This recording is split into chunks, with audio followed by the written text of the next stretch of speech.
हुर बिन यजीद एक शख्स था।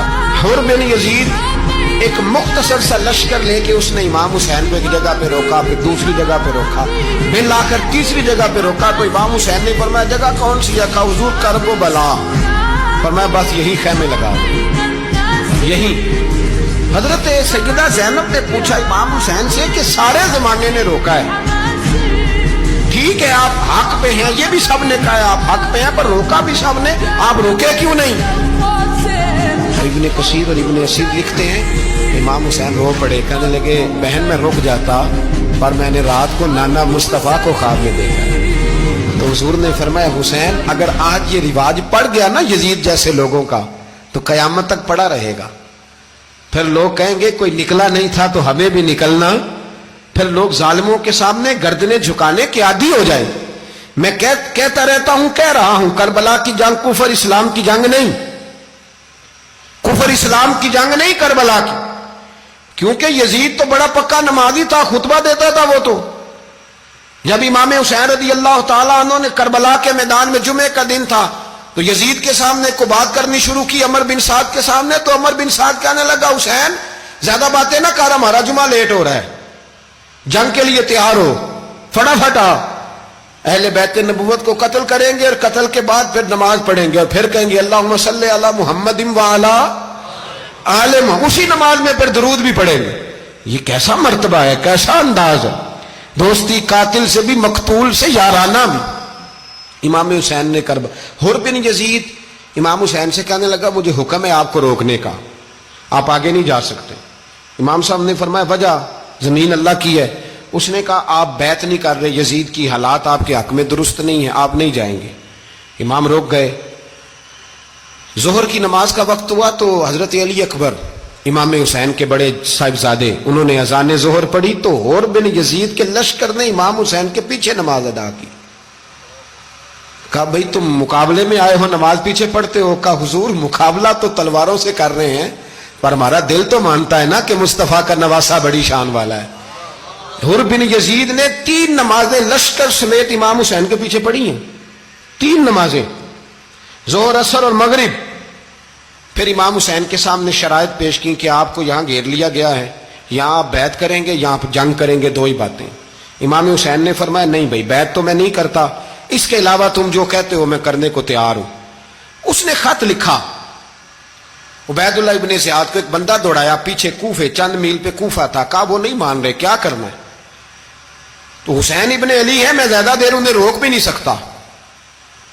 उन्होंने पैगाम दिया हुर बिन यजीद को कि करना कुछ भी नहीं, उनका पानी बंद कर दो, ब्लैकमेल करो, खाना पानी नहीं मिलेगा, छोटे छोटे बच्चे हैं, खुद ही मान जाएंगे।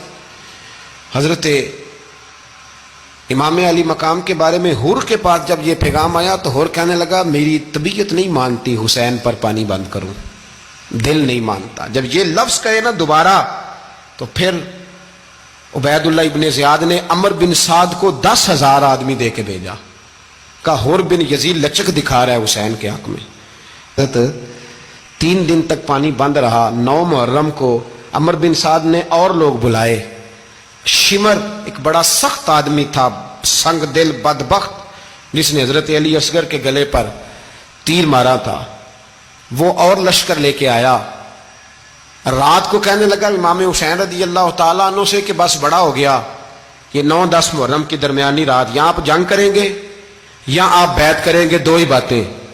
इमाम हुसैन अंदर गए, सैयदा ज़ैनब से मशवरा किया, बाहर आए, फरमाया बात वही है जो पहले दिन वाली है। इमाम हुसैन रज़ी अल्लाह ताला अन्हु ने फरमाया भाई बैत तो मैं नहीं करता, बाकी जो तुम्हारा प्रोग्राम है। शिमर और इब्ने साद कहने लगे फिर जंग के लिए तैयार हो जाएं। क्या अंदाज है इमाम हुसैन का। फरमाने लगे कल जंग करूंगा, मुझे पता तो है जंग का नतीजा क्या निकलना है, एक रात मुझे दे दो ताकि मैं खुल के अपने रब की इबादत तो कर लूं। हुसैन ने जाना है, मुझे पता है कल रिजल्ट 72 और 22,000 का क्या एक रात मुझे दो, मैं मालिक से राज न्याज तो करूं। मैं गोया उससे पूछूं तो सही कि मालिक मेरे वालिद भी शहीद हैं, भाई भी शहीद हैं, नाना को भी दुखों में देखा है, तो अब मेरी बारी है तो मालिक मैं हाजिर हूं, मुझे मौका तो दो, इसलिए कि मेरे नाना ने बदर में भी सारी रात इबादत की थी, सुबह मुझे मौका दो। और दुनिया का उसूल है जब कोई मौका मांगता है तो दिया जाता है। یہ دونوں کہنے لگے کوئی موقع نہیں. حر بن یزید پیچھے سے بولا, کہنے لگا نہیں بدتمیزی نہ کرو, حسین کو موقع دو, تمہیں دینا پڑے گا. موقع دیا. حر بن یزید نے پھر منت کی, کہا حضور آپ مہربانی کرے مان جائیں. فرمایا ماننے والا کھاتا کوئی نہیں. یہ بڑا مشکل. سورج چڑھا, 10 محرم کا دن, جمعے کا وقت. جناب سیدنا امام حسین رضی اللہ تعالیٰ عنہ نے ریت پر سجدے کیے, لمبے سجدے, لمبی نماز. سورۃ الشمس کی آیات دوسری رکعت میں پڑھی تو سارا کربلا گونجنے لگا. کیا انداز تکلم تھا امام علی مقام کا. نماز مکمل ہوئی تو حر بن یزید, عمر بن سعد اور شیمر سے کہنے لگے واقعی حسین سے لڑو گے؟ پتہ نہیں کون ہے. قل لا اسألکم علیہ اجرا, تم نے نہیں پڑھا الا المودۃ فی القربى, تمہاری آنکھیں بند ہیں. الحسن والحسین سید الشباب اہل جنہ, تمہیں نہیں پتا؟ کہنے لگا چپ کر, حکومت نظر آ رہی ہے. اور بن یزید کہنے لگے پھر میرا بھی فیصلہ سنو, مجھے حکومت نہیں چاہیے, مجھے جنت چاہیے. حسین کی پہلی فتح دیکھیں. حر بن یزید ایڑی لگا کے نا یزید کے لشکر سے نکل کے امام حسین کے لشکر میں شامل ہو گیا, اور پہلا شخص جس نے امام حسین کو روکا, امام حسین کے نام پر پہلا سر بھی اسی شخص نے کٹایا ہے. لیکن یزید کی قبر پہ لعنت بھی کوئی نہیں برساتا, اس کا محل تھا بہت بڑا. لیکن جب لوگ کربلا میں امام حسین کو سلام کرنے جاتے ہیں تو قدموں میں حر بن یزید کا مزار بھی بنا ہوا ہے, اس کو بھی سلامی دی جاتی ہے. اور اب ہم اکیلا حر بن یزید نہیں کہتے, ہم کہتے ہیں حر بن یزید رضی اللہ تعالیٰ. اب ہم اتنی تعظیم کرتے ہیں اس حر کی